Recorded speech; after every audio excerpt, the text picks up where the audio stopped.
Уважаемые подписчики, вот и закончился наш конкурс на лучший контент о роли ПЭТ-КТ в диагностике онкологических заболеваний. Сегодня мы пригласили нашего победителя конкурса Гульмира Молдагалиевна, которая работает в клинике Мама Групп.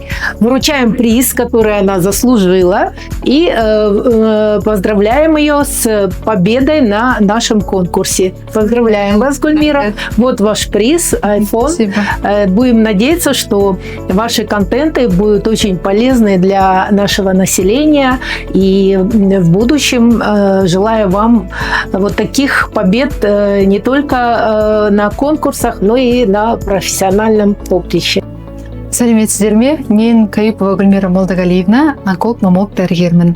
Мен қазіргі уақытта Мама Групп клиникасында қызмет жасаймын.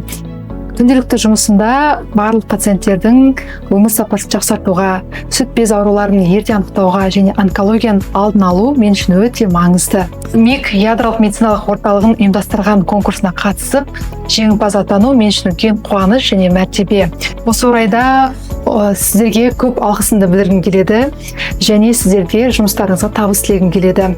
Сіздердің еңбектеріңіз бұл бізде медицинамызда заманауи диагностиканың дамуына және біз сияқты дәрігерлердің кәсіби өсуіне қолдау деп білемін. Көп рахмет. Және де ары қарай бірге барлық әйелдерді халықтың денсаулығы үшін қызмет атқарамыз деп үміттенемін. Рахмет.